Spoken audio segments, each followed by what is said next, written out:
أعوذ بالله من الشيطان الرجيم بسم الله الرحمن الرحيم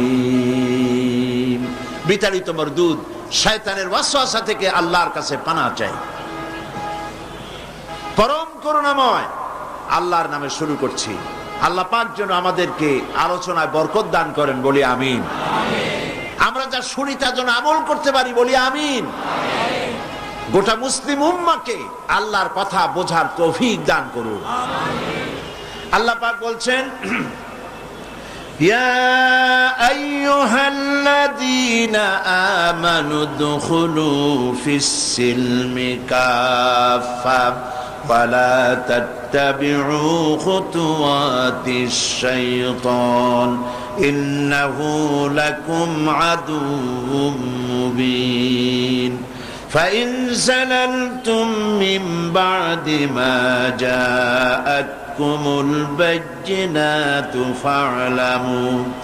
فاعلموا أن الله عزيز حكيم। সূরা আল বাকারা 208 নম্বর আয়াত। আল্লাহ পাক বলছেন, হে ঈমানদারেরা, তোমরা যারা ঈমান এনেছো শোনো। ঈমানদারদেরকে আল্লাহ ডাকছেন। আল্লাহ পাক তার খেতাব কোন সময় হয় ইয়া আইয়ুহান নাস, হে মানব মণ্ডলী, ইয়া আইয়ুহাল কাফিরুন, হে কাফেরেরা।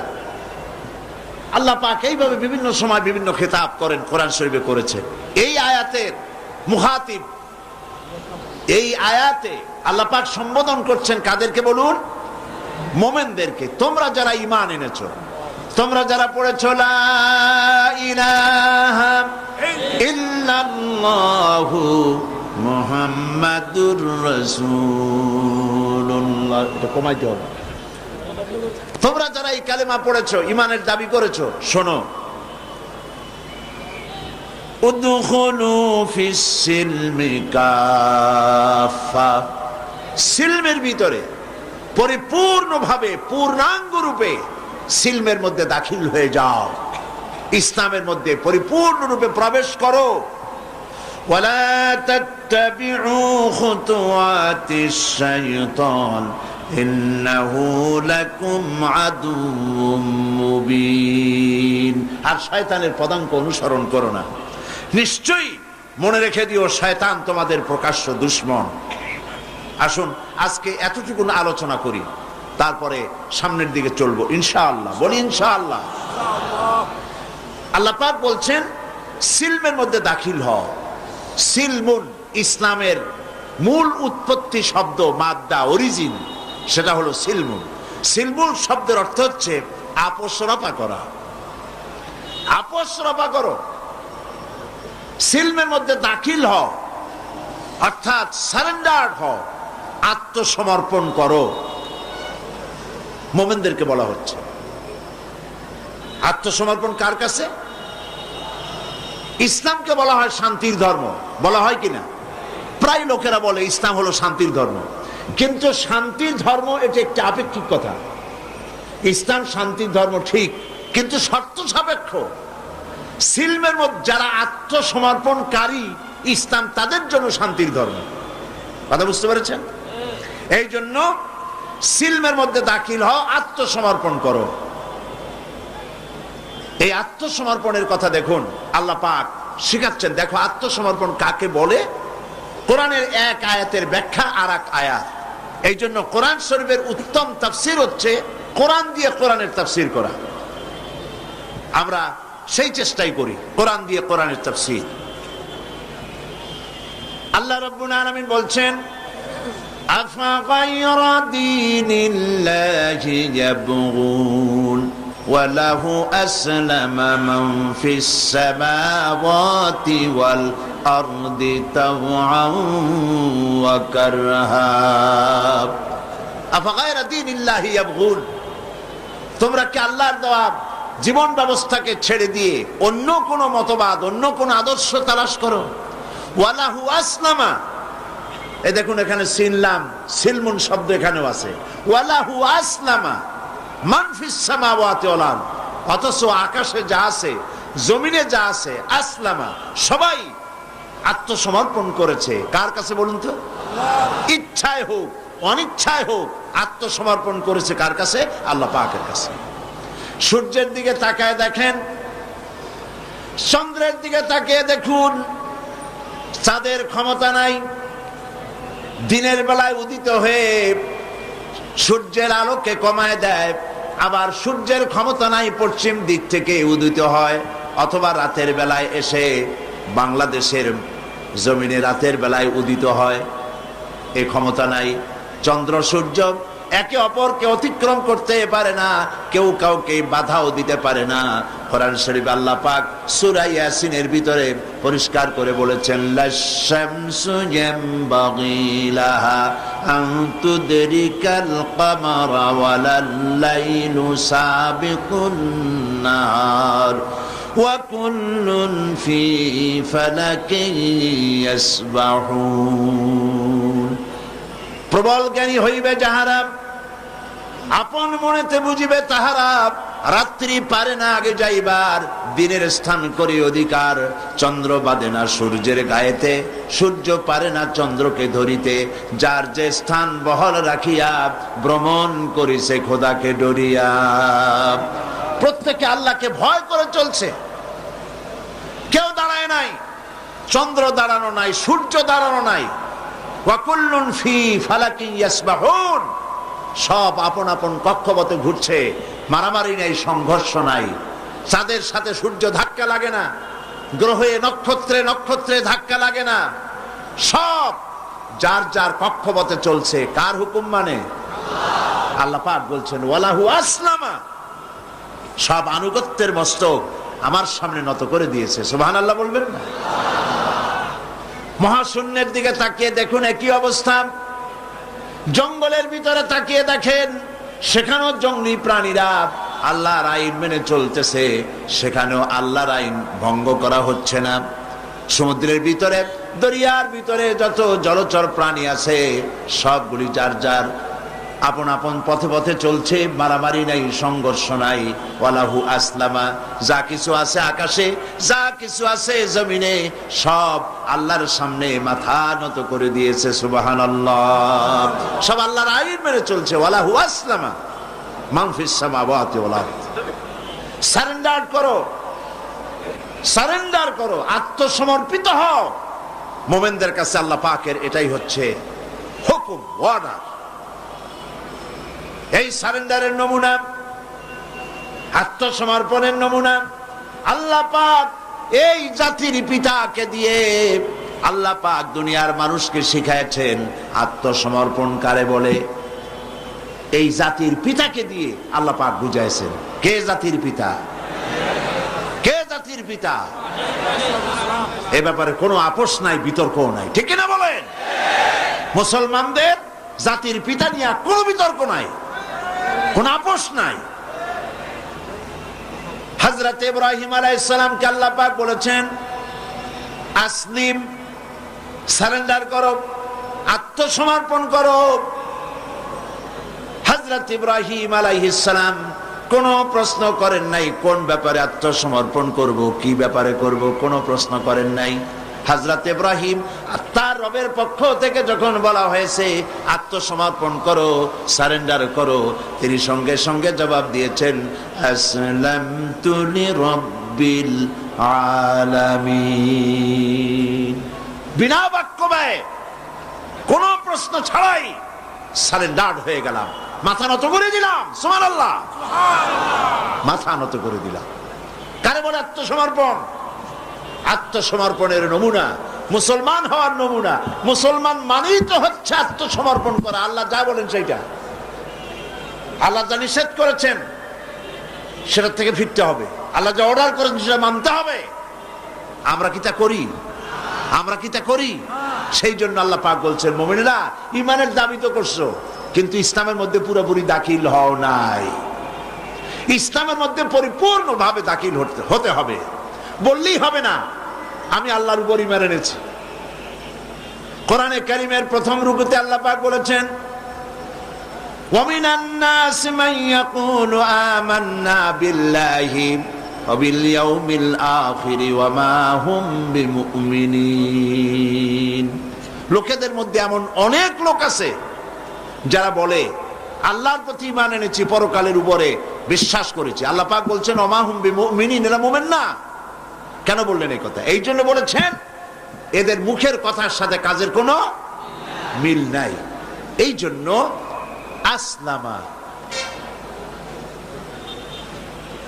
উদখুলু ফিস সিলমি কাফা, পরিপূর্ণভাবে দাখিল হও, আল্লাহর হুকুমের সামনে মাথা নত করো। এই মাথা নত করার দৃষ্টান্ত আল্লাহ পাক দেখালেন। হযরত ইব্রাহিম আলাইহিস সালামকে আল্লাহ পাক অর্ডার করলেন ছেলেকে জবাহ করার জন্য। কোরআন শরীফের মধ্যে আল্লাহ পাক পরিষ্কার করে বলেছেন, কোনো উপন্যাসের কথা নয়, কোনো গল্প নয়, কোনো ইতিহাসের কথা নয়, আল্লাহ পাকের নিজের কথা। আর কদিন পরেই কোরবানির ঈদ আসতেছে। আল্লাহ পাক হযরত ইব্রাহিম আলাইহিস সালামকে হুকুম করলেন ছেলে কোরবানি করার জন্য। আর হযরত ইব্রাহিম হযরত ইসমাইলকে তারকে শোনালেন, ইয়া বুনাইয়া ইন্নী আরা ফিল মানামি আন্নী আযবাহুক ফানজুর মাযা তারা।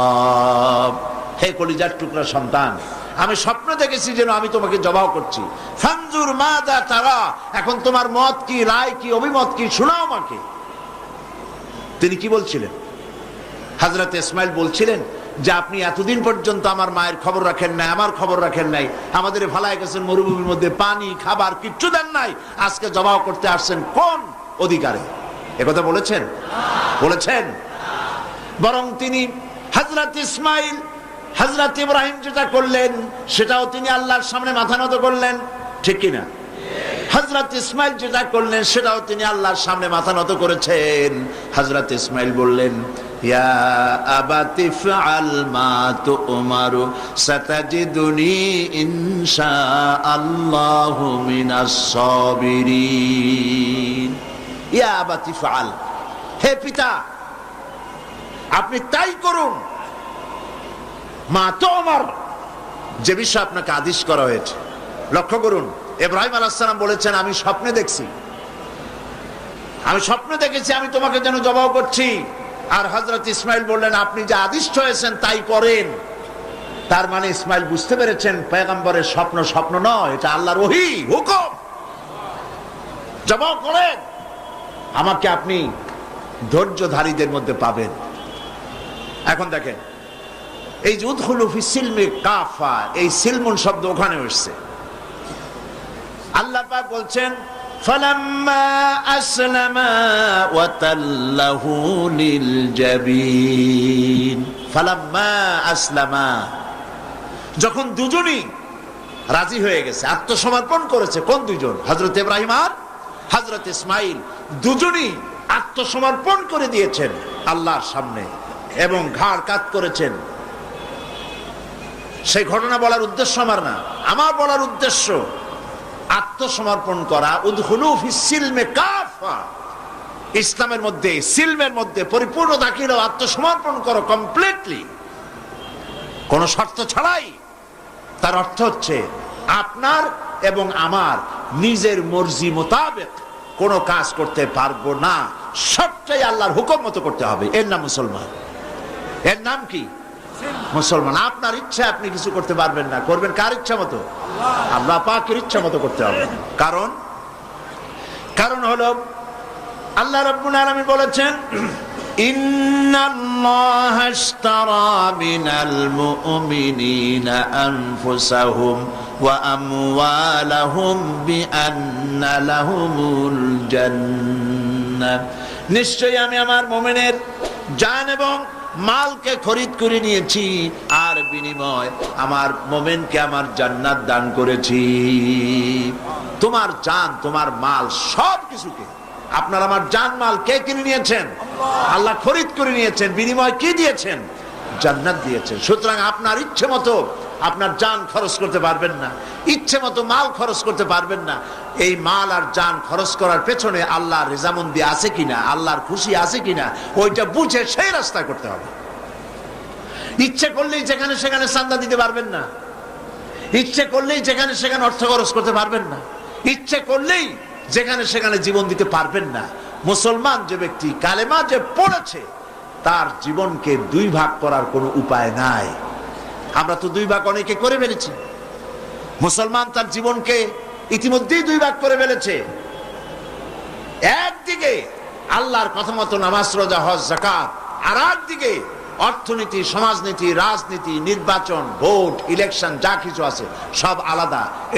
এটার সাথে আল্লাহর কোনো সম্পর্ক নাই, যাকে বলা হয় ধর্মনিরপেক্ষ মতবাদ। মানে শয়তান, তার তো কিছু কাজ করা লাগবে। শয়তান তো প্রথম দিনই আসছে পৃথিবীতেই ওয়াদা করে আদম আলাইহিস সালামের সাথে সে উল্টা করবে। আল্লাহ পাক দিয়েছেন খেলাফত, আর এই খেলাফতের উল্টা করার জন্য শয়তান এসেছে। আল্লাহ দিয়েছেন যাকাত, শয়তান তৈরি করেছে সুদ। কথা বুঝতে পেরেছেন? আল্লাহ দিয়েছেন কি?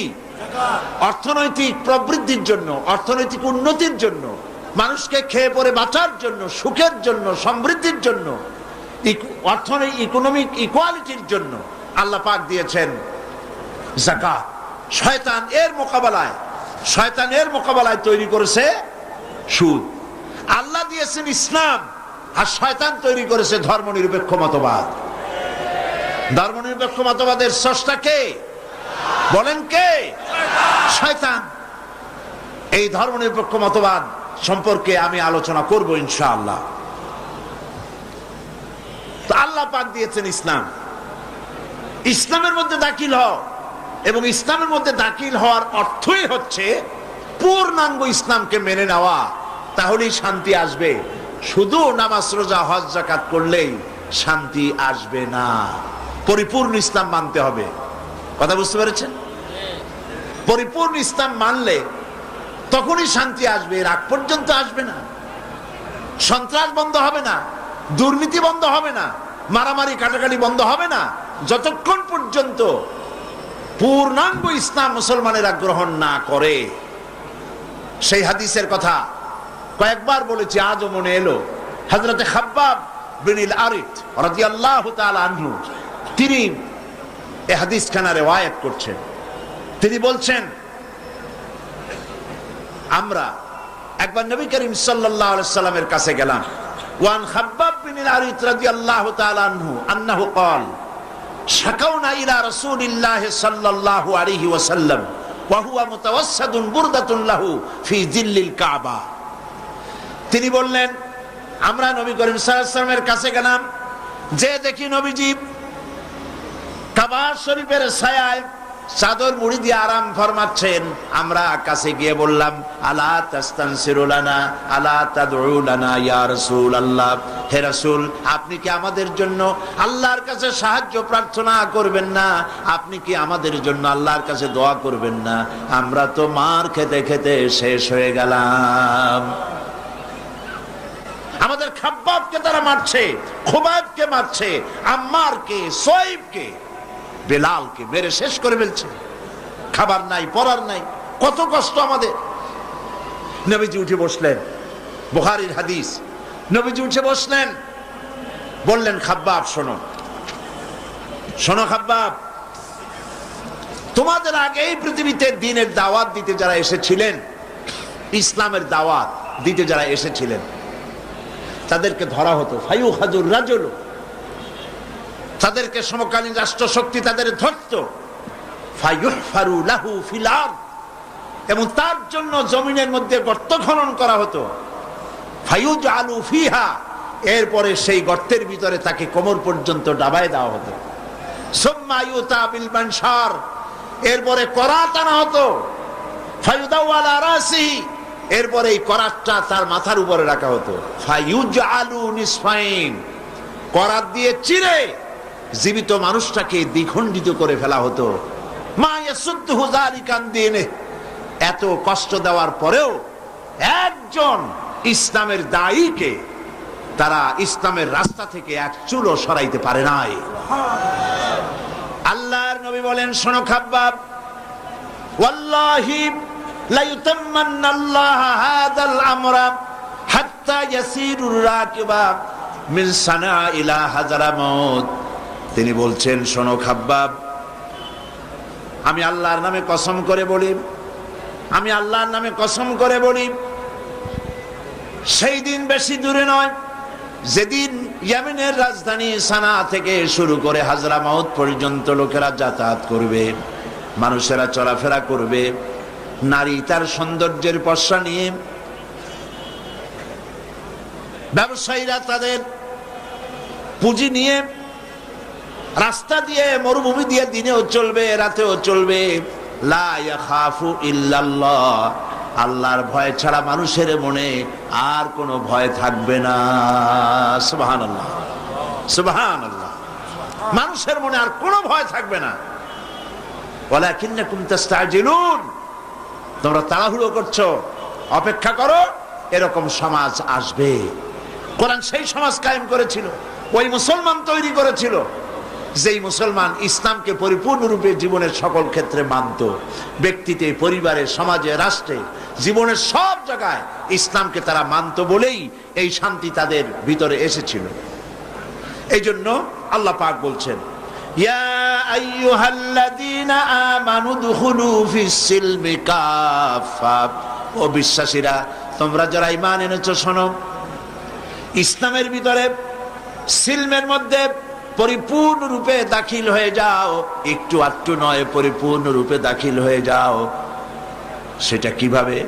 আল্লাহ পাক কোরআনের মধ্যে অন্যত্র বলেছেন, বলো, কুল ইন্না সলাতি ওয়া নুসুকি ওয়া মাহইয়ায়া ওয়া মামাতি লিল্লাহি রাব্বিল আলামিন। পড়েন সবাই, ইন্না সলাতি ওয়া নুসুকি ওয়া মাহইয়ায়া ওয়া মামাতি লিল্লাহি রাব্বিল আলামিন।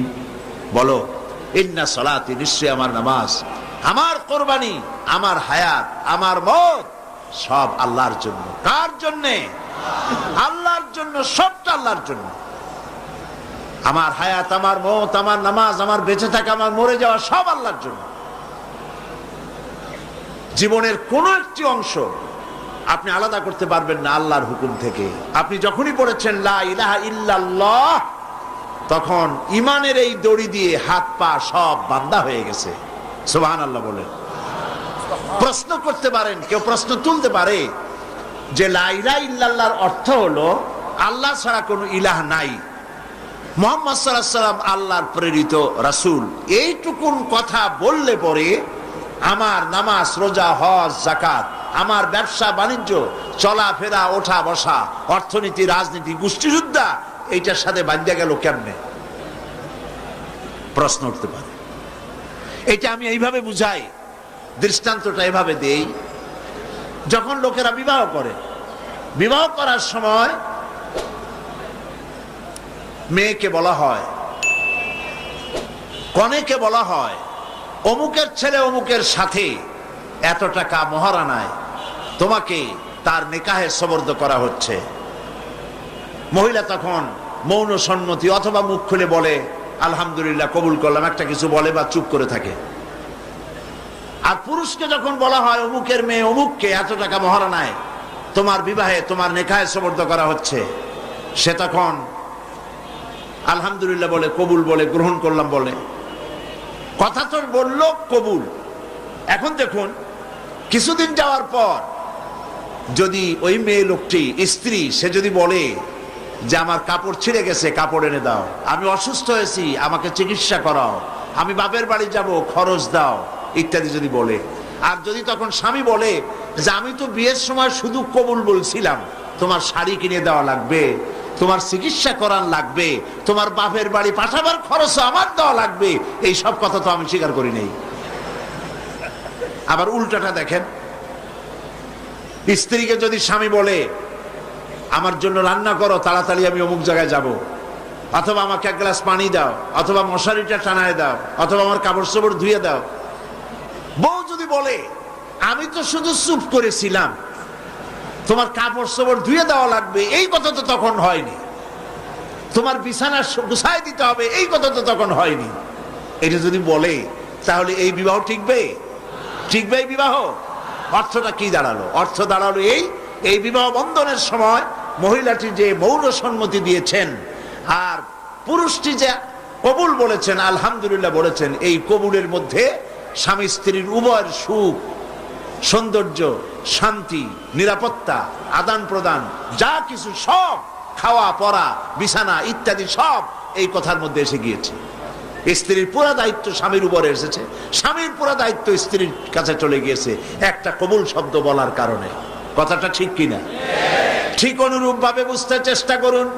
যখন আপনি মনে মনে বিশ্বাস করে মুখ দ্বারা যখন উচ্চারণ করেছেন লা ইলাহা ইল্লাল্লাহ, সবাই পড়েন লা ইলাহা ইল্লাল্লাহু মুহাম্মাদুর রাসূলুল্লাহ, এই কালেমা মুখ দিয়ে যখন উচ্চারণ করেছেন, কোনো ইলাহ নাই, আইনদাতা নাই, বিধানদাতা নাই, শাসনকর্তা নাই, কেউ নাই আল্লাহ ছাড়া। আর মুহাম্মদ সাল্লাল্লাহু আলাইহি ওয়াসাল্লাম তিনি আমার রসুল, তিনি আল্লাহ রসুল, তিনি আমার নেতা, এই কথা যখন স্বীকার করেছেন, সমস্ত মুসলমান নরনারী কলিজার মধ্যে এই কথা গেঁথে নিন। আপনার ইচ্ছা মতো আপনি নির্বাচন করতে পারেন না, আপনার ইচ্ছে মতো আপনি রাজনীতি করতে পারেন না, আপনি ইচ্ছে মতো পার্লামেন্ট চালাইতে পারেন না, আপনি ইচ্ছে মতো আপনার কোর্ট, আপনার আদালত, আপনার দেশ, আপনার ক্যান্টনমেন্ট, আপনার শিক্ষাঙ্গন কোনটাই আপনার মত মতো চালাইতে পারেন না।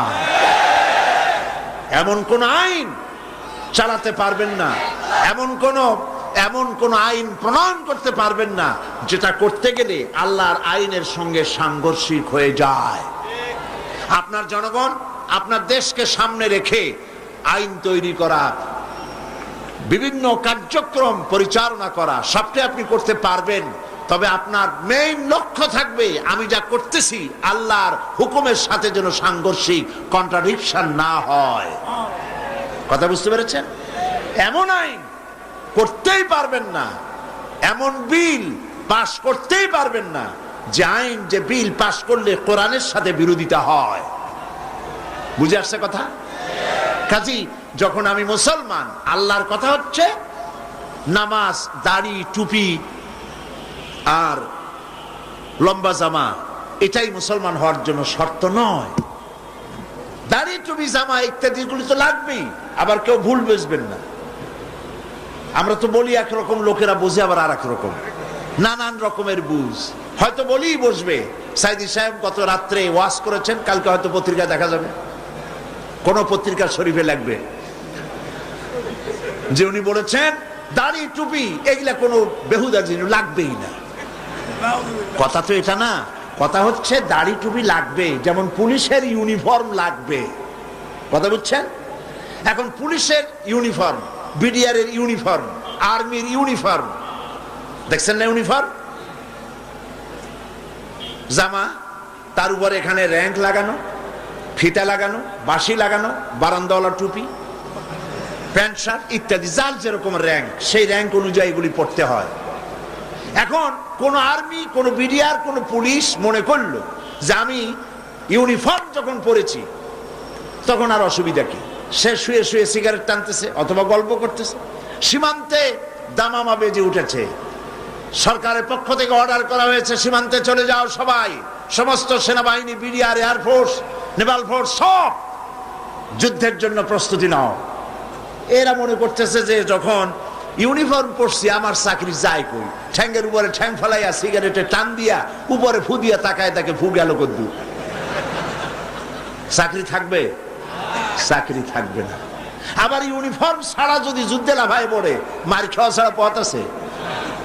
ইউনিফর্ম ছাড়া যদি দাবি করে আমি বিডিআর পুলিশ, প্রথমে তো ধোলাই হবে ভালো করে, তারপরে চিন্তা করবে যে লোকটা আসলে বিডিআর বা পুলিশ কিনা, ঠিক না? সেই জন্য ইউনিফর্ম প্রয়োজন, ইউনিফর্মের সাথে তার কাজটাও প্রয়োজন। কথা বুঝতে পেরেছেন? ইউনিফর্ম হচ্ছে তার পরিচিতি, আর কাজটা হলো সাথে জরুরি, হুকুম পালন করা সরকারের। দাড়ি, টুপি, জামা মুসলমানদের ইউনিফর্ম। সুবহানাল্লাহ বলে, সুবহানাল্লাহ বলে। মুসলমানদের ইউনিফর্ম, দাড়ি, টুপি, পাগড়ি, জামা, এগুলি হচ্ছে তার ইউনিফর্ম। এখন ইউনিফর্ম পড়েছে, দাড়ি আছে, টুপি আছে, জামা আছে, পাগড়ি আছে, সব আছে, কিন্তু ব্যবসা করে ওজনে কম দেয়, এমন দেওয়া এরকম আর কম কেউ দিতে পারে না। সাক্ষী দিলে জনমের মতো মিথ্যা সাক্ষী দেয়, বউ পর্দায় থাকে না। এর দাড়ি টুপি জামার কোনো লাভ আছে? সেই জন্য ইসলামের ভিতরে দাখিল হতে হলে এতটুকুন হলে হবে না, সবটুকুন হতে হবে। ইয়া আইয়ুহাল্লাযীনা আমানু দুখুলু ফিস-সিলমি কাফা, পরিপূর্ণরূপে ইসলামের মধ্যে দাখিল হও। ইসলামে দাখিল হতে কি কি লাগবে, কি কি করতে হবে, সেই কথাগুলি আমি আগামীকাল আপনাদের সামনে বলবো ইনশাআল্লাহ। সবাই বলি ইনশাআল্লাহ। মেহেরবানি করে দাঁড়ানো ভাইয়েরা বসেন, আমি আপনাদের নিয়ে মোনাজাত করব। আর মোনাজাতের পর আজান হবে, এশার নামাজ বা জামাত আদায় করে যাবেন। আলহামদুলিল্লাহ বলি। আগামীকাল এই আয়াতের বাকি ব্যাখ্যা সামনে আমরা চলবো এবং আলোচনা করব। মুসলমান না হওয়ার কারণে, নামধারী মুসলমান হওয়ার কারণে এ দুরবস্থা হয়েছে। এই জন্য আমরা আগামীকাল বিশদ আলোচনা করব। মোনাজাত করার জন্য দাঁড়ানো ভাইদের সবাইকে বসতে বলছি, আর একটু জিকির করেন জোরে সরে, লা ইলাহা লা ইলাহা। আজকে বসেন না, আরে ভাই রাত 9টা 9:30 পর্যন্ত বসে থাকলেন, এখন ওঠেন কেন মোনাজাতের কথা শুনে? এটা খারাপ লক্ষণ। বারবার বলি, তারপরে আপনারা এবার এই কাজটা আর করবেন না, আর কখনো করবেন না এমন কাজ। বসুন। আজকে প্রথম দিনেই 2 জন ইসলাম কবুল করার জন্য এসেছেন, আলহামদুলিল্লাহ বলেন। হিন্দুরা ইসলাম কবুল করে আর মুসলমান মোনাজাত না করে হাইটা যায়, কি আশ্চর্য কথা। আস্তাগফিরুল্লাহ বলেন।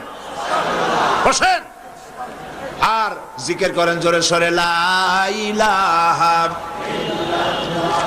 লা ইলাহা। এ কি হিন্দু নাকি?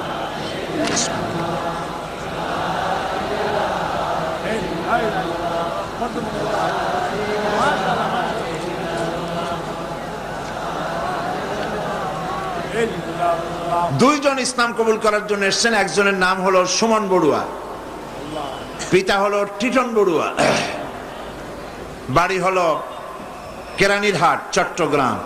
বর্তমান নাম পছন্দ করেছে মোহাম্মদ উসমান গনি। আর একজনের নাম সুমন শীল, পিতা শ্রীরাম শীল।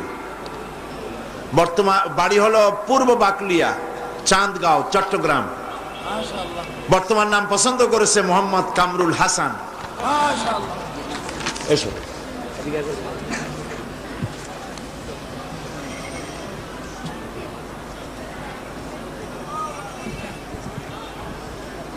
লা ইলাহা, জোরে মাথা একটু নিচু করো, লা ইলাহা ইল্লাল্লাহু মুহাম্মাদুর রাসূলুল্লাহ।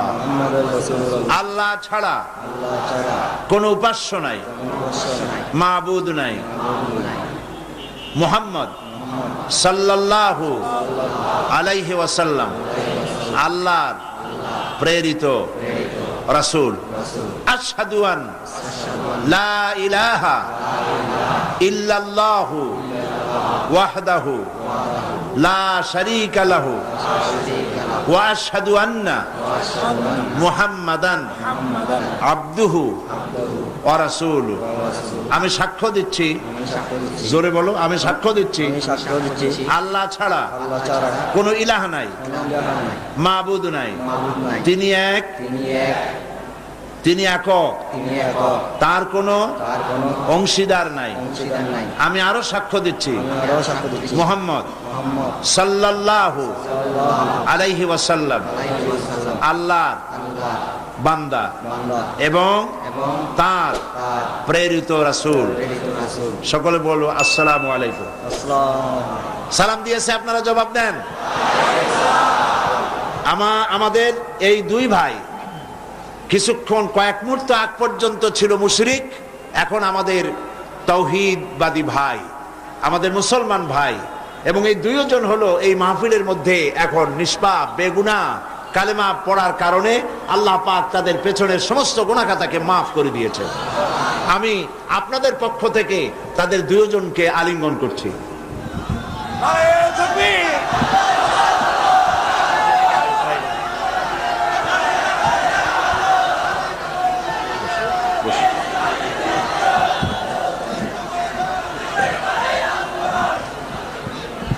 প্রিয় ভাই সব, আল্লাহ পাকের অফুরন্ত মেহেরবানি, কোরআন শরীফের তাফসীরের মাহফিল এবারে 23 বছরে পদার্পণ করছে। জোরে বলেন আলহামদুলিল্লাহ।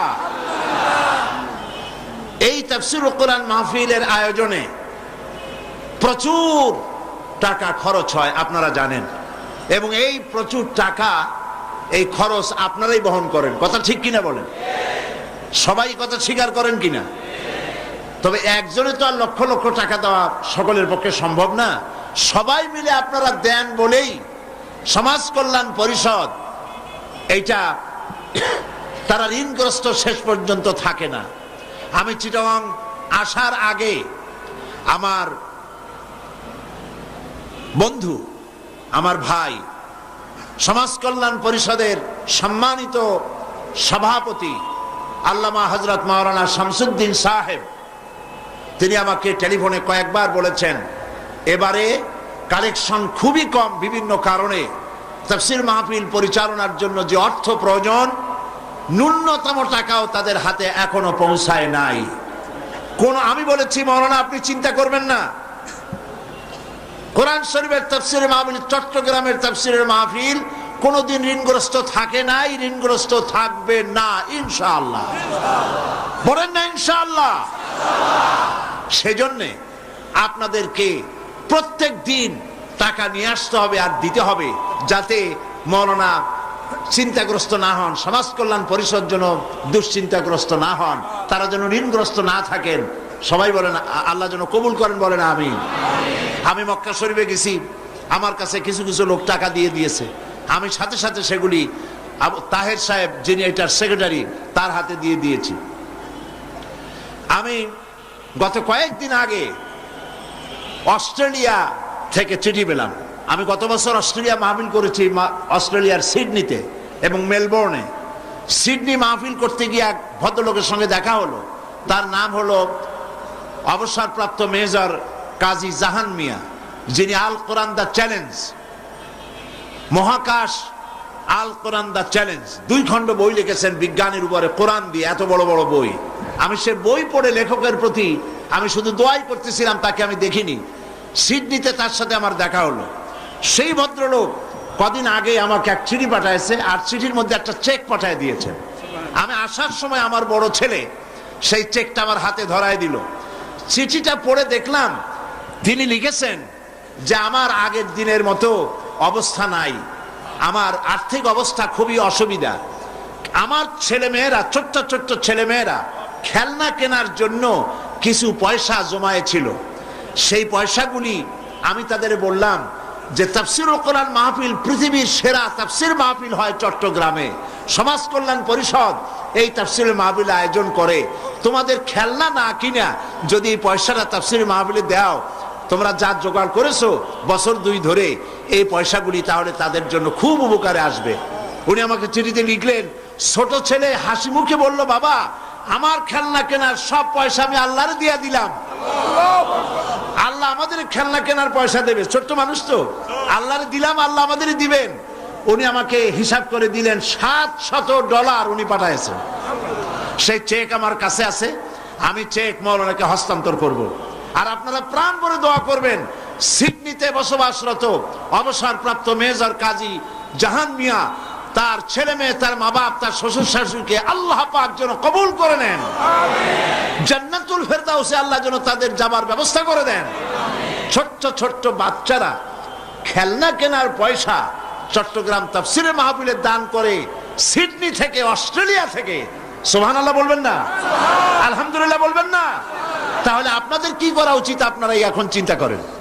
আপনারা মেহেরবানি করে এই মাহফিলের জন্য প্রাণ উজাড় করে আপনারা সাহায্য করবেন। আল্লাহ যেন সকলকে তৌফিক দেন, বলেন আমিন। তাফসীর মাহফিল 5 দিন চলবে, আজকে একদিন চলে গেল, আর 4 দিন আছে। প্রত্যেক দিন পকেটে টাকা নিয়ে আসবেন। কোরআন, হিন্দুরা মুসলমান হচ্ছে, বৌদ্ধ মুসলমান হচ্ছে, খ্রিস্টান মুসলমান হচ্ছে, বেনামাজি ইসলাম নামাজি হচ্ছে, বেপর্দা পর্দা নিচ্ছে, এবং এই মাহফিলের দোয়া কবুল হয় বলে লোকদের ধারণা। তাও আলহামদুলিল্লাহ কবেন না? লোকদের ধারণা যে মাহফিলের দোয়া কবুল হয়, আর আমি দেখি হয়ও। এইটা কারো ব্যক্তিগত কেরামতি নয়, লক্ষ লক্ষ জনতার ভেতরে আল্লাহর কত মাহবুব বান্দা এখানে আছে, আমরা চিনিও না। কত মেয়ে লোক, কত নিঃসন্তানী এই জায়গার মুসলমানদের চোখের পানির বদৌলতে আল্লাহ পাক মা বানিয়ে দিয়েছেন। সুবহানাল্লাহ। সত্য কিনা বলেন? এর সাক্ষী আপনারা কিনা? সেই জন্য আপনারা টাকা পয়সা নিয়ে আসবেন পকেটে করে, আর দান করবেন। বইয়ের কথা বলতে হয়, অসংখ্য বই এসেছে। ইসলামী বইপত্রের এত বড় মেলা বাংলাদেশে আর কোথাও হয় না, এত বড় মেলা আর কোথাও হয় না। অসংখ্য বই নিয়ে এসেছে, তাফসীর নিয়ে এসেছে, আপনারা এখান থেকে সংগ্রহ করবেন।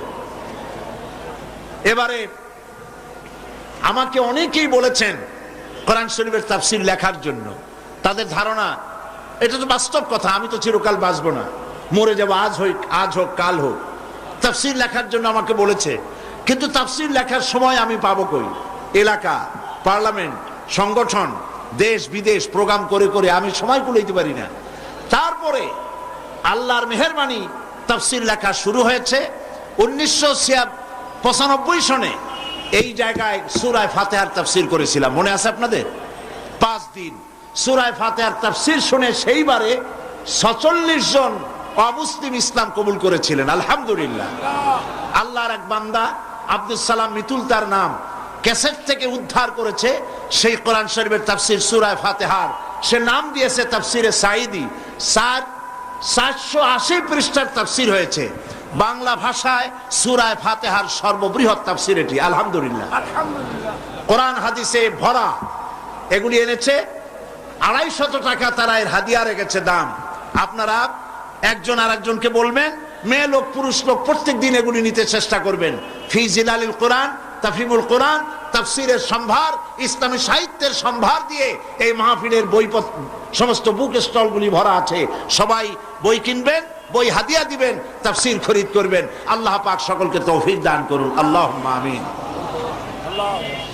রব্বানা যালামনা আনফুসানা ওয়া ইন লাম তাগফির লানা ওয়া তারহামনা লানাকুনান্না মিনাল খাসিরিন। আয় আল্লাহ তাআলা, হাজার হাজার মুসলমান নরনারী কোরআনে কারীমের তাফসীর শোনার জন্য দেশ বিদেশ থেকে এই মাহফিলে এই লোকেরা এসে হাজির হয়েছেন।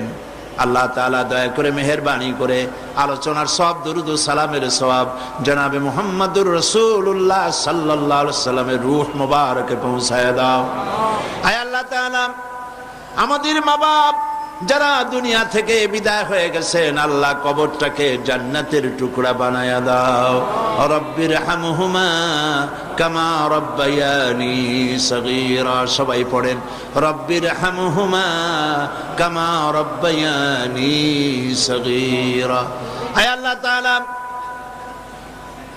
সারা জীবন আমরা গুনাহ করেছি, দয়া করে মেহেরবানি করে আমাদের জিন্দেগীর সমস্ত গুনাহ খাতাকে মাফ করে দাও। আল্লাহ দয়া করে আমাদের জীবনের সকল গুনাহ মাফ করে দাও। এই তাফসীরের মাহফিল আজ থেকে 23 বছর আগে শুরু হয়েছিল। ওই সময় যারা মঞ্চে বসতেন, আয় আল্লাহ, বিগত বছরগুলিতে যারা মঞ্চে আসতেন, মাহফিলে আসতেন, তাদের ভিতর থেকে আমরা অনেককেই হারায় ফেলেছি। রব্বুল আলামিন, এই মঞ্চে বাইতুস শরীফের পীর সাহেব থাকতেন, তিনি আজ দুনিয়ায় নাই। মাওলানা সিদ্দিক আজাদ সাহেব থাকতেন, তিনিও নাই। হযরত মাওলানা আব্দুল আহাদ আল মাদানী আওলাদে রাসূল, তিনিও নাই। গারাঙ্গিয়ার পীর সাহেবও নাই। কত আলেম ওলামা আসতেন, সকলের নাম মনেও নাই। আল্লাহ, যারা এই তাফসীরের মাহফিলে শরীক হতেন, আজ যারা বেঁচে নাই, সকলকে জান্নাতুল ফিরদাউসের মেহমান বানায়া নাও। রব্বুল আলামিন, এই তাফসীরের মাহফিল আমরা থাকবো না, কিন্তু কিয়ামত পর্যন্ত চট্টগ্রামকে তাফসীরের মাহফিল দিয়ে আল্লাহ তুমি ধন্য করে রেখো। আল্লাহ তাআলা দেশ বিদেশ থেকে কত মানুষ যে দোয়া চেয়েছে তুমি জানো। আল্লাহ তাদের যে যে কারণে দোয়া চেয়েছে সকলের নেক দোয়া আল্লাহ তুমি কবুল করো। রব্বুল আলামিন গোটা পৃথিবীতে সমস্ত মুসলমানদের উপরে রহমত নাজিল করো, মুসলমানদেরকে বিপদ মুসিবত থেকে রক্ষা করো। আল্লাহুম্মা জাআলনা মিনাত তাওয়াবিন ওয়াজআলনা মিনাল মুতাতাহহিরিন ওয়াজআলনা মিন ইবাদিকাস সালিহিন ওয়াজআলনা মিনাল্লাযিনা লা খাউফুন আলাইহিম ওয়ালা হুম ইয়াহজানুন। রব্বানা তাকাব্বাল মিন্না ইন্নাকা আনতাস সামিউল আলিম ওয়া তুব আলাইনা ইন্নাকা আনতাত তাওয়াবুর রহিম। সুবহানা রাব্বিকা রাব্বিল ইজ্জাতি আম্মা ইয়াসিফুন ওয়া সালামুন আলাল মুরসালিন ওয়ালহামদুলিল্লাহি রাব্বিল আলামিন বিহাক্কি লা ইলাহা ইল্লাল্লাহু মুহাম্মাদুর রাসূলুল্লাহ।